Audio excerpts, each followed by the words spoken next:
Hello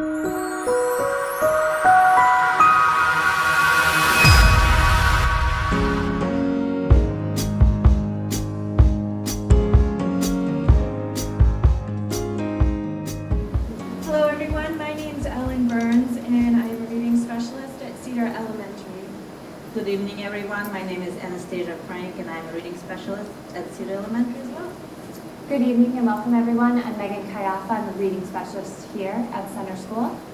Hi everyone, I'm Jen McDonald. I'm also a reading specialist at Center School. I'd also like to introduce Christine Clark. She recently just joined us as another reading specialist. She's here to support us tonight. Hi, I'm Megan Breton. I'm a reading specialist at the middle school. And I'm Kim Vieira. I'm also a reading specialist at the middle school. Okay, and we have a video that we'd like to show you to kick this off. Join us on a journey through comprehensive literacy instruction in Hanover. In 2018, we began our Read 2700 initiative. Our vision is that each of our 2,700 students of all abilities will reach and exceed their individual capacity to become skilled and enthusiastic readers for life. We, as reading specialists from the district, we wanted to welcome you to our Parent Literacy Night. Our goal this evening is to inform you about some of the wonderful literacy work that's currently happening within our schools across the district that have begun with this Read 2700 initiative. We hope that you'll leave this presentation feeling informed and you'll get a clearer picture as to what is happening in your child's classroom and what's happening in your school in terms of literacy. And Mrs. Breton is going to share with you our agenda for tonight. So tonight we will be discussing the science of reading and the current literacy research and how that relates to our teaching in Hanover Public Schools.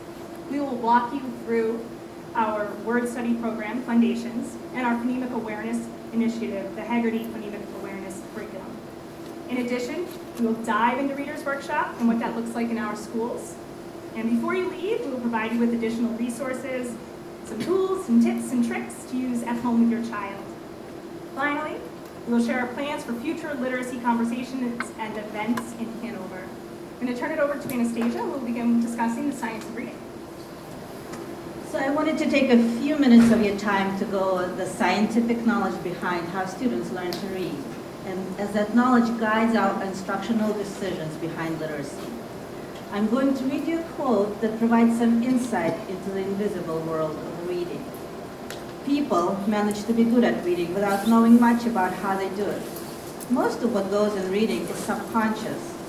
We are aware of the result of having read something, that we understood it, that we found it funny, that it conveyed a fact, idea, or feeling, not the mental or neural operations that produce that outcome. I hope that from today's presentation you will get a glimpse of how complex the process of reading can be and how much goes into instructing students of all ages in the area of literacy. As adult readers, we frequently take reading for granted. It's an effortless task to us, especially when we're reading for enjoyment. What seems so natural and easy to us does not come so naturally to a novice reader. This quote makes you stop and think for a minute of the mental effort and work it takes to read and process written output. So let's take a look at the underlying cognitive processes that are involved in reading, or tasks your brain performs to help achieve a certain skill. When we look at the stages of reading acquisition and language development and the amount of effort or brain power it takes to complete these language skills, nonverbal cognition comes at the very bottom. So a formal definition for nonverbal cognition or nonverbal intelligence is the ability to analyze information and solve problems with using visuals or hands-on reasoning. You'll be surprised to know that infants and babies show early signs of nonverbal cognition early on, for establishing eye contact with you, or maintaining joy and attention, or tracking your movements across the room, reaching for an object, or localizing the sound. These are all the examples of nonverbal cognition. Listening comes next. That's language comprehension of vocabulary. Your child recognizes that this is a cup before they're able to name it. listening is a precursor to vocabulary knowledge, then later develops into conceptual thinking. Then comes speaking, starts with cooing and babbling and generating words, and then slowly generating sentences, and then moving to elaborate, funny stories. Then comes reading. As you notice, it comes in the middle of the language acquisition hierarchy. Writing is even more complex than reading. It involves many processing happening at the same time. Attention, generating sentences, organizing written outputs, controlling your written language for structure and grammar and vocabulary. And then comes higher order thinking. That's your ability to analyze and integrate information, to make predictions, draw inferences for generating conclusions. Each of these skills are rooted in the neurology and physiology of our brain. Each language skill is like a layer in a trifle cake, one on top of another, closely interconnected and ultimately resulting into a delicious outcome. So researchers have adapted a few models that describe how students learn to read. When we ask ourselves, what is the expected outcome of reading? It's reading comprehension.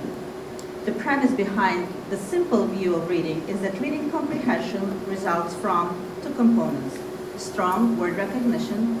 Some of your teachers might refer to it as decoding or sight word reading, and language comprehension, referred here as the listening comprehension. Both of these processes have to be strong to achieve the desired outcome of comprehending what we read. However, don't be disguided by simplicity of this model. Reading is inherently complex, as you will see from today's presentation, but this model helps you to see the essential sub-skills needed for reading. So this is a more detailed representation of the simple view of reading, known as a Scarsborough's reading rope. The purpose of this rope is not only to describe the cognitive aspects of how students learn to read, but also the prerequisite skills the child needs to have to get there. Each strand depicts fundamental skills in language comprehension, which involves background knowledge, verbal reasoning, language structure and grammar, literacy knowledge, which is a concept of print or knowledge of different genres, and then word recognition, which involves phonological awareness, or ability to know that words are made of smaller units such as sounds and be able to manipulate those structures, decoding, and sight word recognition. There is a direct correlation between the child's oral language skills and their future reading abilities. And language comprehension portion of the rope is built from the moment that they are born and continues to strengthen as exposed to language-rich environment. Now, word recognition are the skills that the child is beginning to acquire as they enter kindergarten or even preschool in the school systems. Now, we want all students to be here. All pieces tightly wound, coordinating and intact, but when they're struggling there, we often see weaknesses in one or more areas of language, either of language comprehension or word recognition. It is our job as educators to figure out which piece or pieces, could be more than one, of that rope are affected so we can better plan our instruction. So let me take you a little bit through how does a child acquires reading. In early grades, children spend a lot of energy and effort in learning to read. However, as they get older, they transition from learning to read to reading to learn. In kindergarten through second grade, your child becomes acutely aware of the language and sound around them, while also beginning to recognize that sounds can be visibly represented through print, which is their alphabetic knowledge. Then they begin to fine-tune their sound and language processing skills by learning that words are made up of individual sounds that map onto letters, and they're learning their sound-letter correspondences and learning to manipulate those sounds auditorily. Then they progress from recalling sounds to letters in isolation to slowly blending them together to make words. So for example, dog. Their influence of reading simple words is slowly improving, and now they're able to read words, phrases, sentences, and short stories of connected text. As the child is getting older, In grades 2 and 3, they build their reading fluency in automaticity and are beginning to work on their reading comprehension skills. As your child is progressing through upper elementary grades and beyond, they are being gradually exposed to more complex texts that they ask to comprehend, analyze, while also integrating their knowledge across multiple content areas. Pretty complex. So teachers in Hanover are very knowledgeable about the continuum of foundational skills in reading and are using that knowledge to identify where their students fall on that continuum. That knowledge helps us to differentiate our reading instruction. We know that all students, regardless whether they're advanced or on level or a struggling reader, follow the same pathway to reading development. This is a more detailed representation of the previous graphic that we use with our teachers in Hanover. For some students, the acquisition of each milestone requires a tremendous amount of effort and support, and each step is quite noticeable. However, there are some students who seem magically become readers. One day they just seem to jump from identifying letters to reading picture books and reading leveled connected text. Now, it's important to note that students do not meet those milestones at the same time, and milestones are salient regardless of what grade you're in. So you can have a student or a child in the first grade that have instructional needs all along this continuum, as you can also have a fifth grader who falls all along the continuum as well. We also have assessment tools, and in some cases, multiple assessment tools that look at students' acquisition of each of those steps and identify the area of need or instructional focus for our students. We refer to this continuum when analyzing data points on each student and designing differentiated instruction depending on the identified area of need.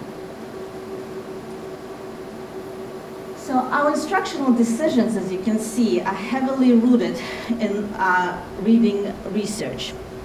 Research informs what we know how students learn best.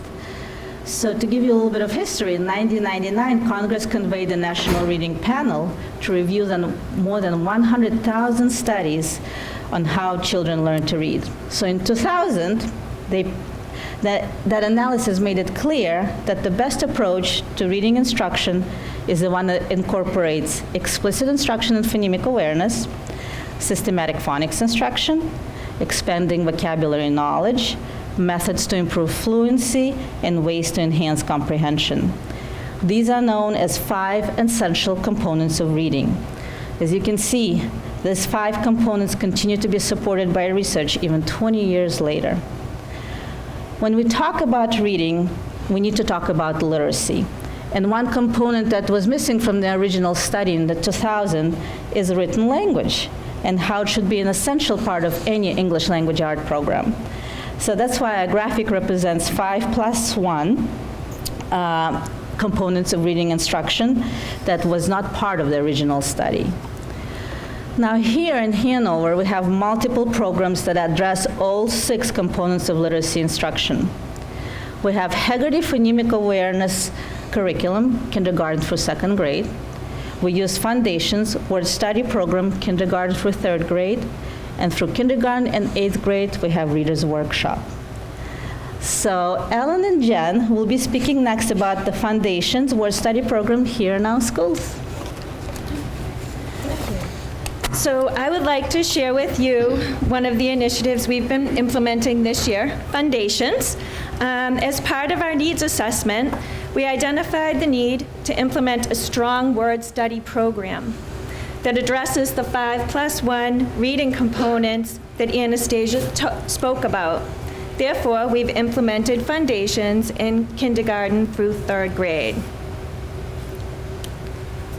Fundations is a multisensory structured language program. It brings systematic and explicit instructions to our K-3 classrooms. It provides research-based materials and strategies essential to comprehensive reading, spelling, and handwriting programs. It makes learning to read fun while laying the groundwork for lifelong literacy. As you walk around the schools, you'll feel the enthusiasm around the program. The students love the predictability of the routines and the characters that add fun and help them learn in the classroom, such as Echo and Baby Echo. I wanted to include this quote in the presentation because it really speaks to me in terms of how important word study is. We want our students to authentically be able to decode words, to sound them out and use phonics decoding strategies. So when I saw this, I had to put it up there. Perhaps the most widely respected value of letter sound instruction is that it provides students with a means of deciphering written words that are visually unfamiliar.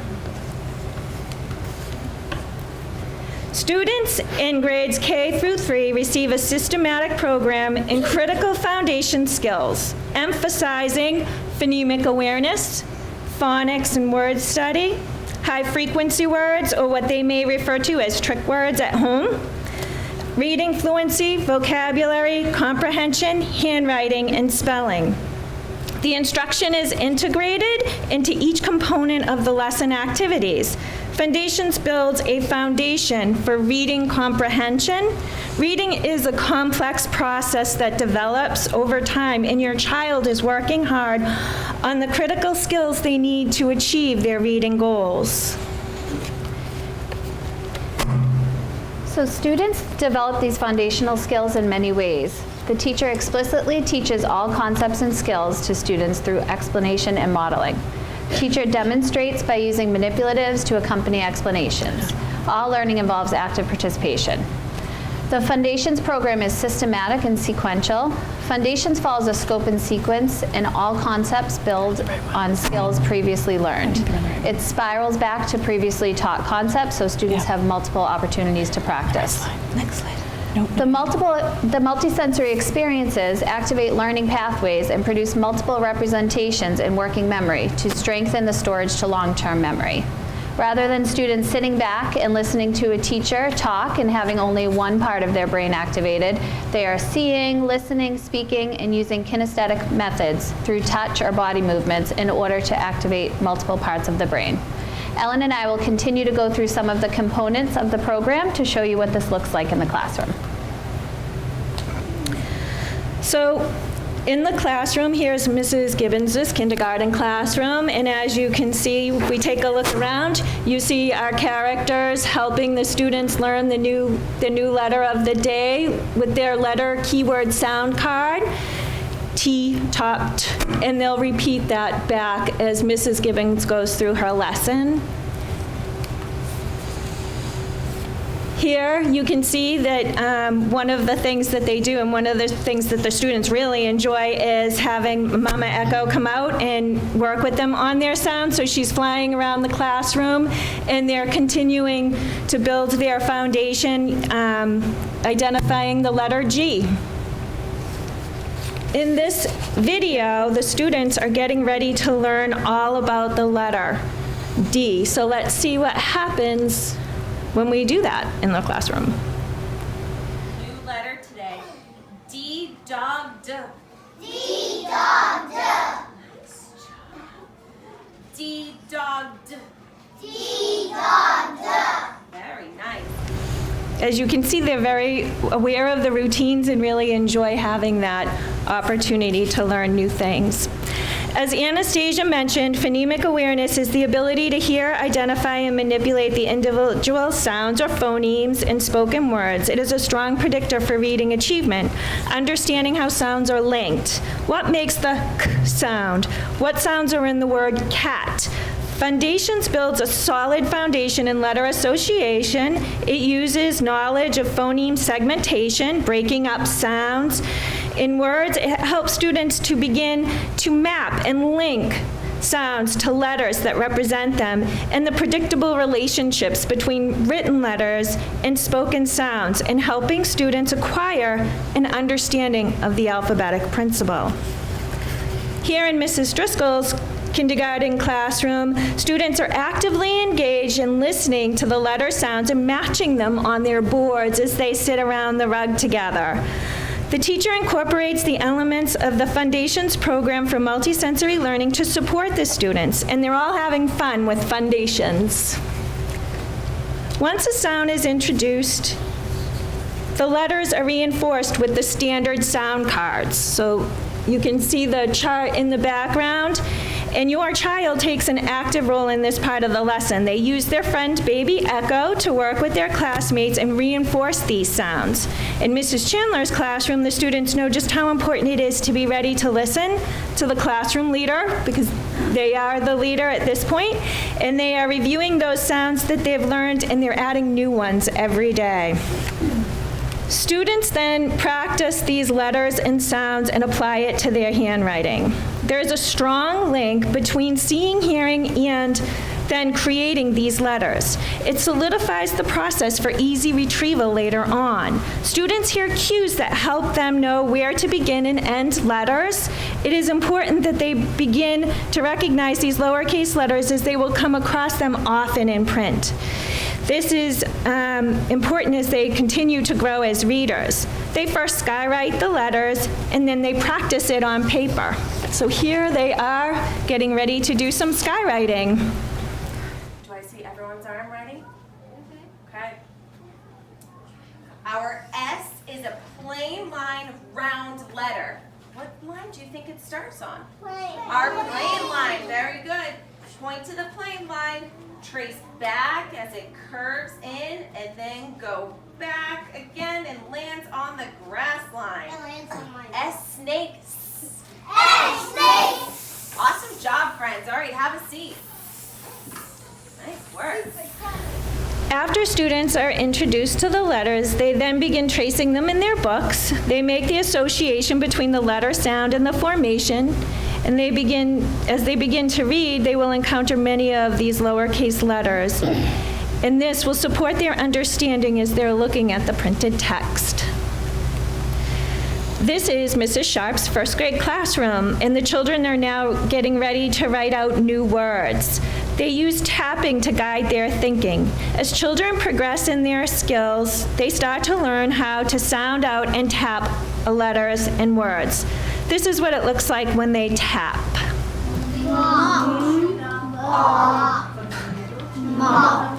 Your turn.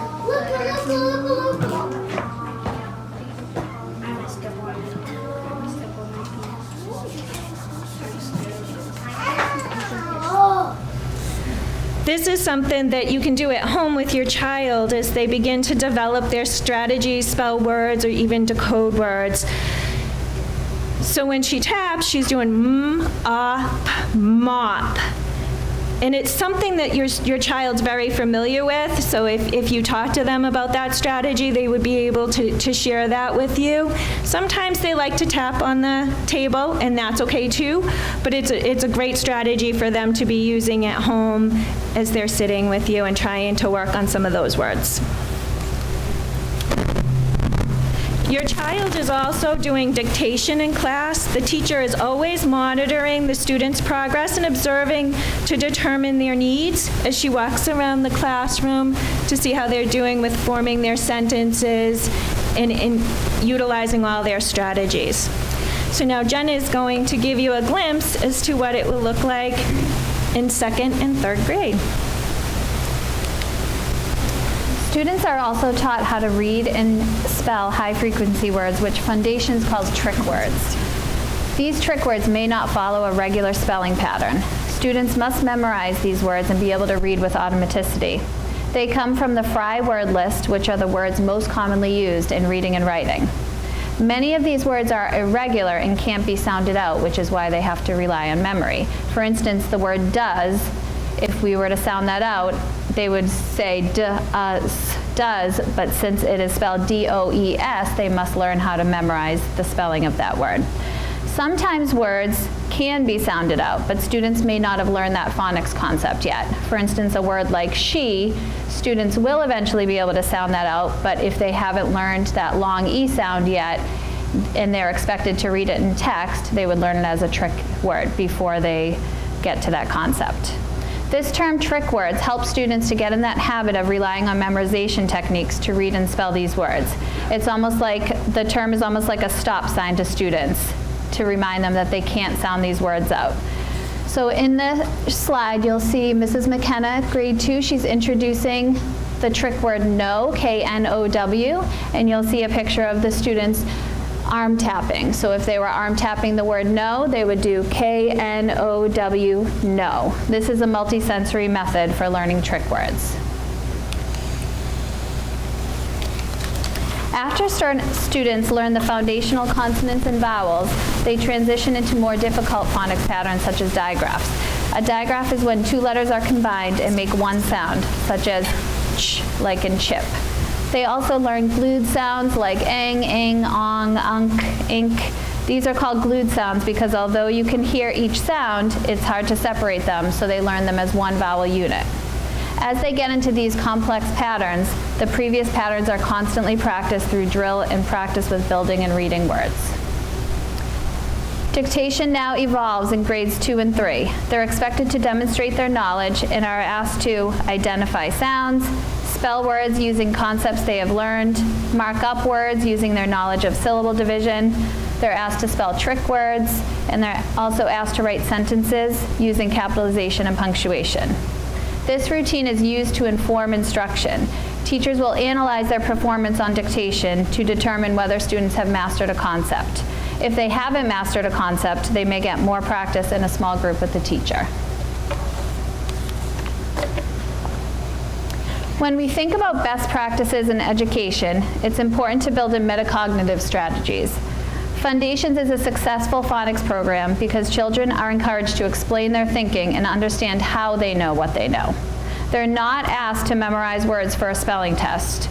They're not getting that list of words on a Monday and being tested on a Friday. Instead, they are constantly asked how they know a word is spelled the way it is.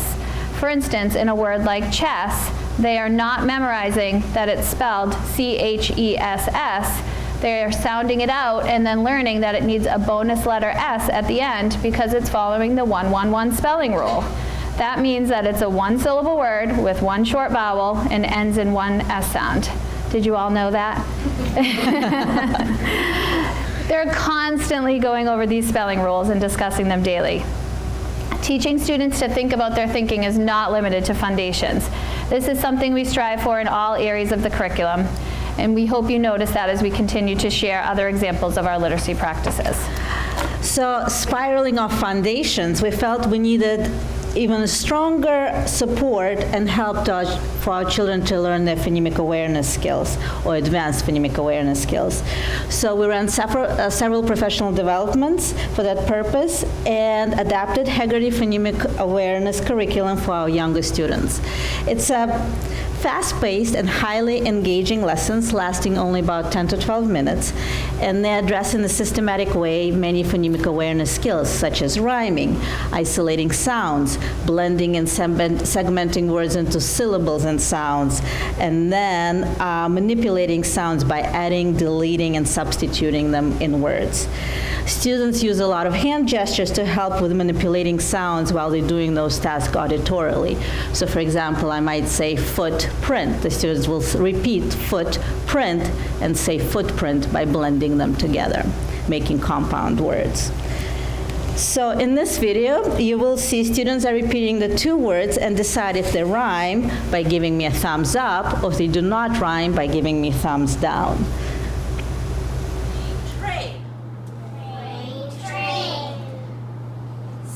Sit, seat.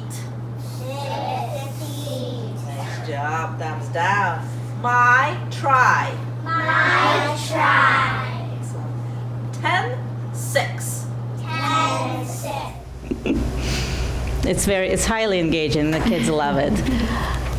So now we're moving to the next portion of our presentation where Megan was going to be talking about Reader's Workshop. I'm just going to start it off. As Anastasia mentioned earlier, when we think about reading instruction, we need to always remember the 5+1 essential components of literacy. So the goal for all students is to understand what they're reading, of course. We've just discussed all of the foundational concepts like phonemic awareness and decoding. What is important for students to know and practice is what it looks like and sounds like to be a fluent reader so that they can then make meaning. So we call fluency the bridge to comprehension. Students work on fluency during Fundations, but this will also continue in other aspects of our literacy lessons. The goal of Reader's Workshop is to create an environment that fosters a love of reading while focusing on explicit teaching of skills, strategies, and behaviors that grow competent and capable readers. Reader's Workshop is known for its 3 main components: a focused mini lesson, work time for students to read independently while the teacher confers with individual students or meets with small groups, and a group share for the classroom community to come together and share how they have applied a new skill or strategy. These are predictable structures and routines that occur daily in Reader's Workshop. Outside of Reader's Workshop time, they will also be doing phonics or word work. They also engage in an interactive read aloud. This interactive read aloud exposes students to higher level text, which is guided by the teacher. They often refer to this text during the mini lesson. This framework is student-centered so that students have more ownership in their learning. Thinking back to that metacognition slide, this is an important skill students practice daily. So Megan will now go into more detail about some of these aspects of Reader's Workshop. So starting with the focus lesson is an explicit standards-based whole class lesson where the teacher explains, then demonstrates skills that then become a part of the reader's reading repertoire. These lessons take place at the beginning of Reader's Workshop. They're short, explicit, and robust, and are delivered with the help of a mentor text. On average, mini lessons run for about 12 to 15 minutes. They can be shorter or longer depending on the age of the students and also the content and the way that it's being delivered. Lessons are based on a gradual release of responsibility model.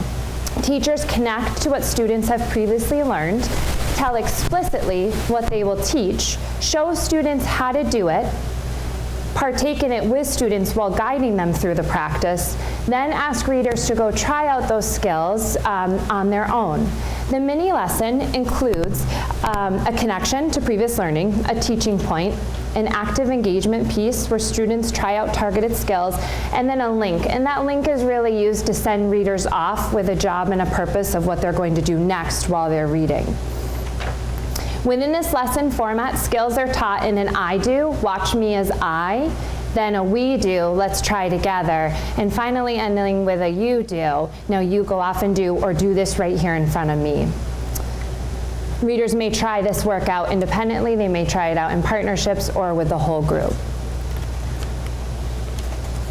The interactive read aloud is a time when students are exposed to high quality literature that will then be used to teach specific standards and build vocabulary, fluency, and comprehension. Combining guided conversations with reflective thinking, read aloud lessons engage readers in strategic listening, speaking, reading, and writing activities. In this clip, you'll see from Mrs. Tavares' 4th grade class, at the beginning of a read aloud time, Mrs. Tavares explained to the students that they were going to read a scene from their mentor text, and they were going to dive deeper into their understanding characters unit. And they're specifically looking at what the characters are doing and saying to reveal more about who the characters are. They're thinking about character traits. This one scene, we have some things that we're revealing our characters and we're seeing them in a different light. I want you to go back and talk with your reading partners. Why did Rob lie? Why did his dad lie? What does that reveal about each one of those characters? So turn and talk to your partner.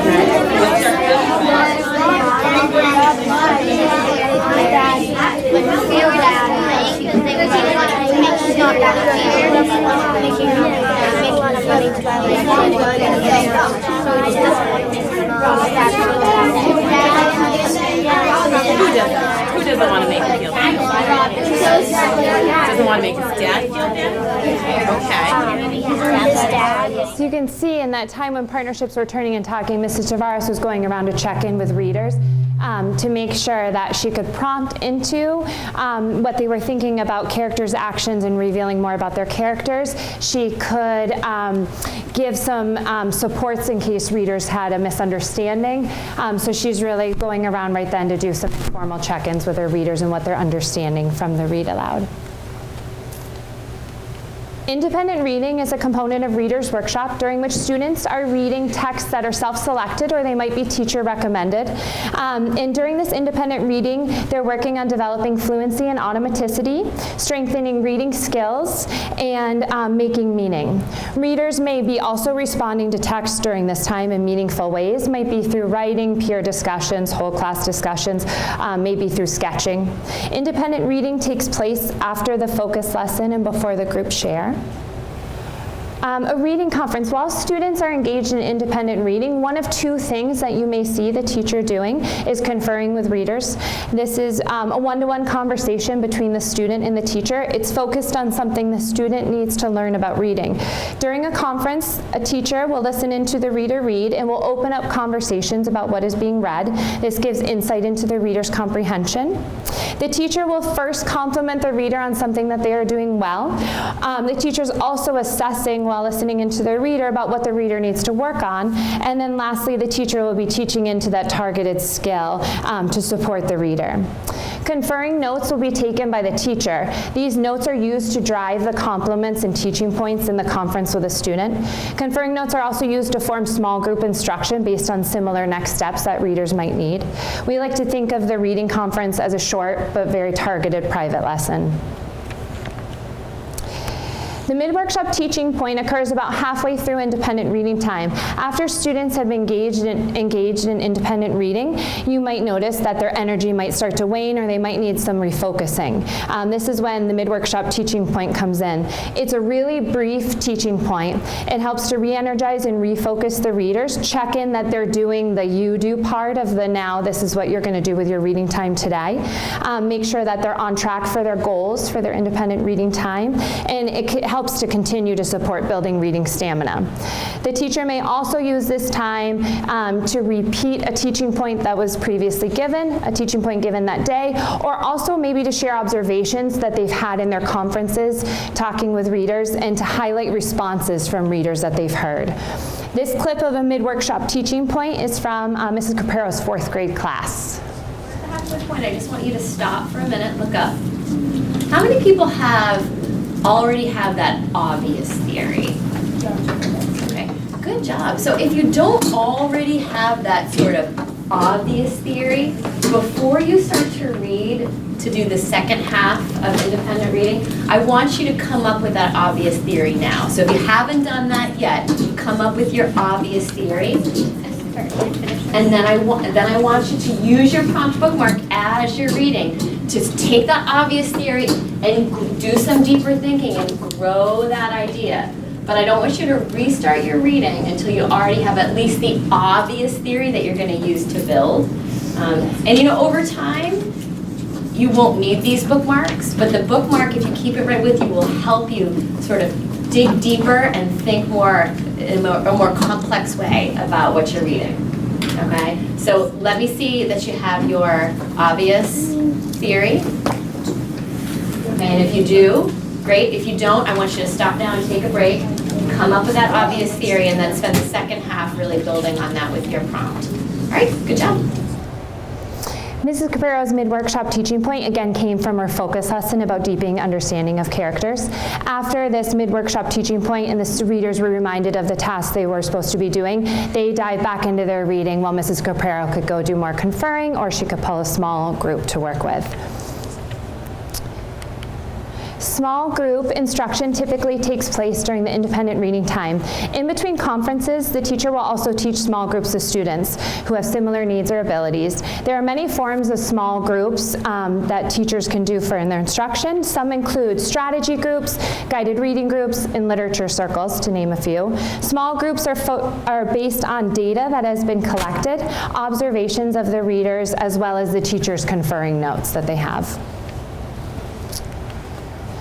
Reading is thinking, and here you'll see readers who are responding to text in a variety of ways. There are many ways to deepen comprehension by making your thinking visible.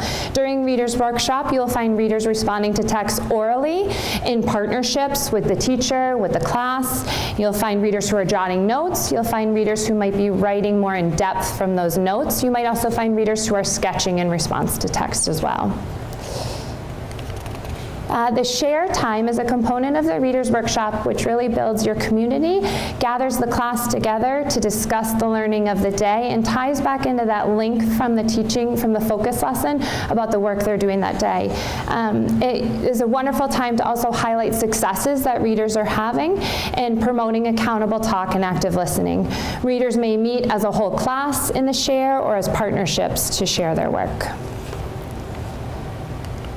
When asking teachers what successes they have found with the Reader's Workshop format, a few responses include, but are not limited to, students identifying themselves as readers, buzzing with excitement about books, maybe reading from a new series or hooked on a new series they haven't thought of reading before, student ownership of their reading, readers' ability to make their thinking visible, and also a rigor with the focus lesson format and depth of thinking. We thought, who better to close us out when talking about Reader's Workshop but a couple of our Hanover's readers. I like in Reader's Workshop that we get to read and learn new things from all the different kinds of books. I like Reader's Workshop because I like to learn about information, and I like to read funny books because I like to laugh. So you have learned a tremendous amount of information about the science of reading and all the great programs that we're using throughout our district. Megan and I are going to talk just briefly about what you can do with your child at home at future conversations and coffee hours on literacy. We're going to get into more specific things that you can do with your child at home. Today is just a broad overview of some simple things that you can do. All right, as we saw in the science of reading portion that Anastasia presented, language skills are a very large piece of reading.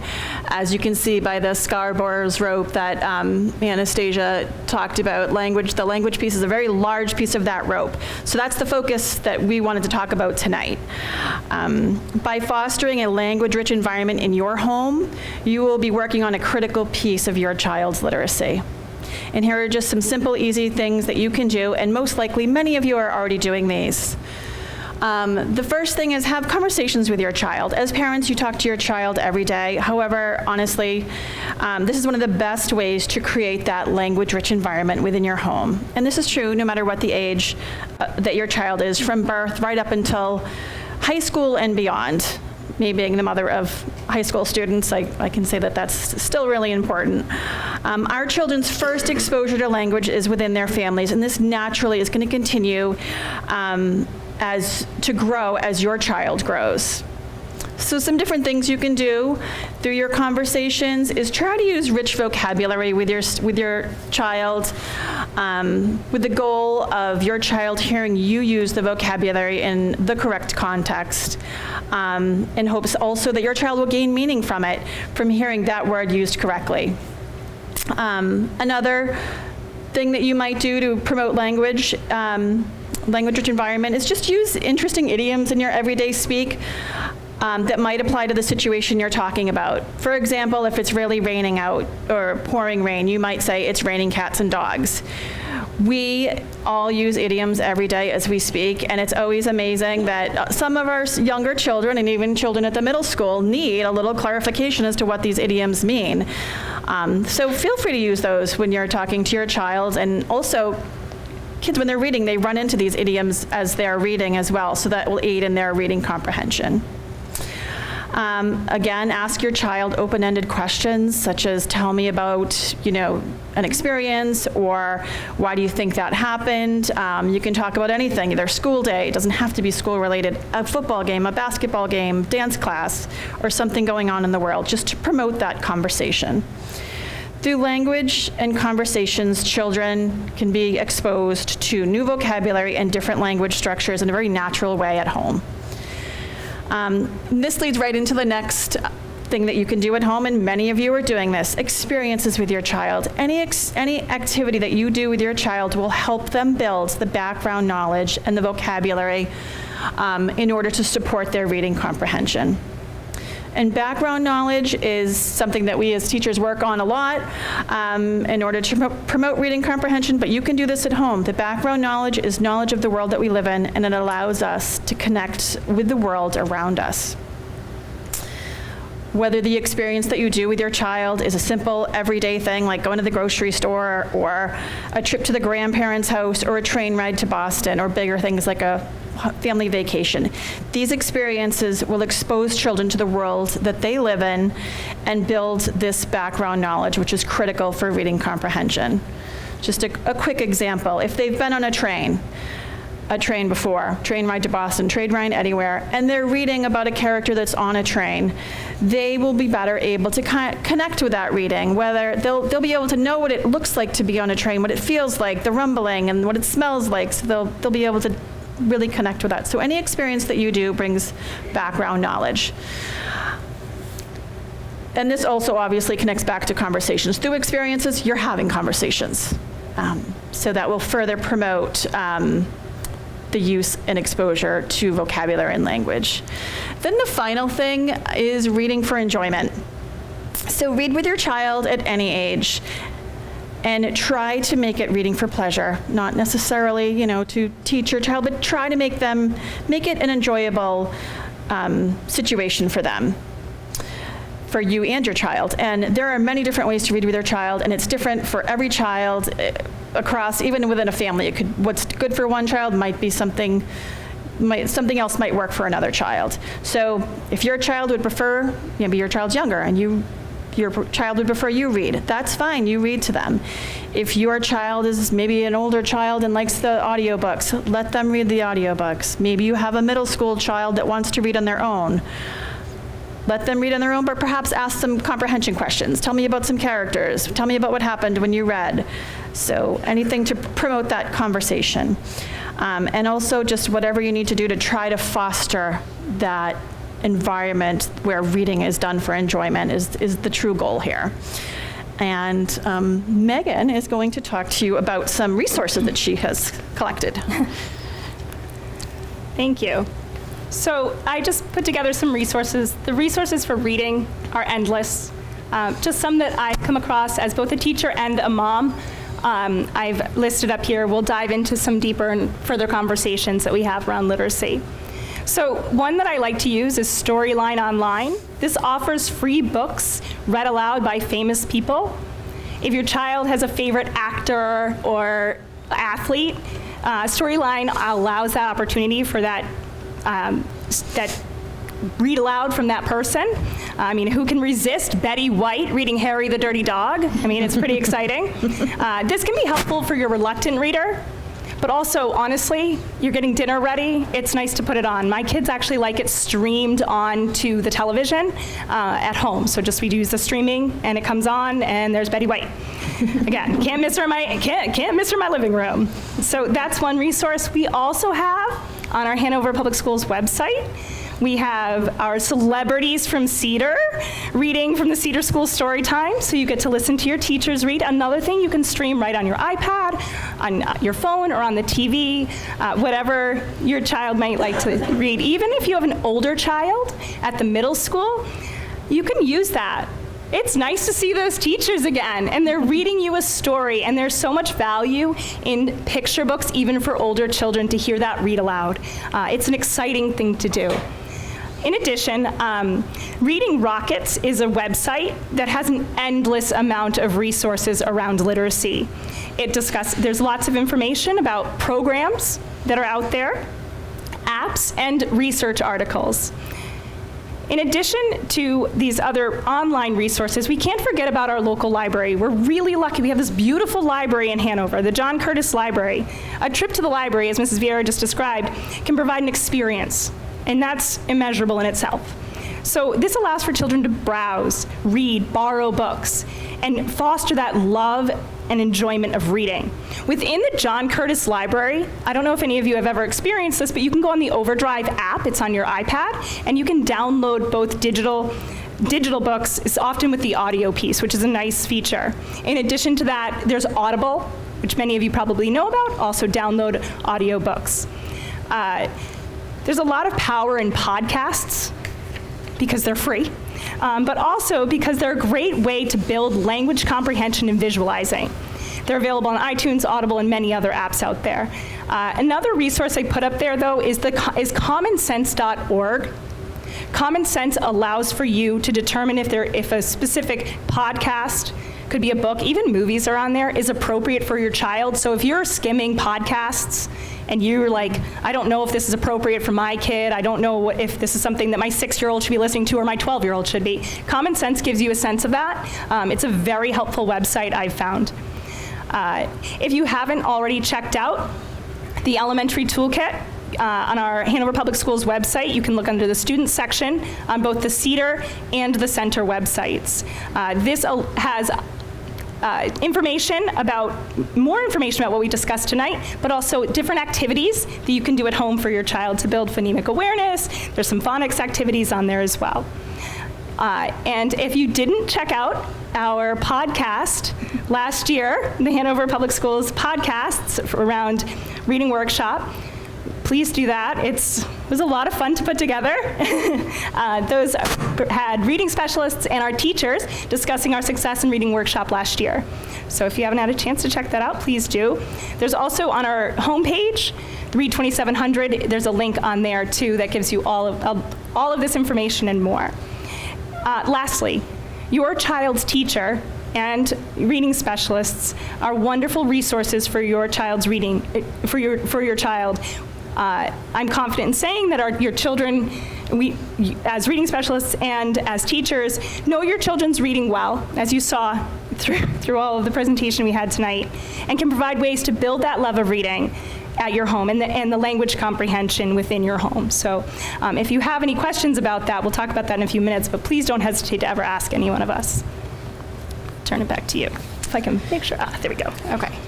All right, so this is a quote that one of our team members actually brought to the team, and we felt that it really summed up what reading to your child really means. So I'll go ahead and read it. The crazy thing about babies is that some people would think that reading a baby a book about farm animals is to teach them about farm animals. But it's really teaching them about the concept of a book and how there's new information on each page of a single object. But really, beyond that, it's teaching them about how language works. And beyond that, it's really actually teaching them about human interaction. And really, it's about them learning about existing in a 3-dimensional space and how they can navigate that space. But actually, above all, it's teaching them that someone loves them. So now we can all shed a tear. That one gets me every time. Really, it does. Thank you for taking the time to be with us here tonight. We really appreciate you coming out on this cold night to be with us and listen to all of this information. We are excited to continue these conversations with you in a coffee talk forum. These coffee hours will provide additional information and specifics around the topics we discussed tonight. If you have any suggestions for these conversations, please feel free to let us know. We are also planning to continue our podcast series, So if you have any questions for us that you would like to, right outside the door, there's a table that has index cards. So feel free to drop us a note if you have a question or you need further clarification on something. We may address this in a future podcast or in our coffee talk forums or possibly other forms of communication. So thank you again for coming here tonight. We appreciate it, and we look forward to having you at these coffee hours in the future.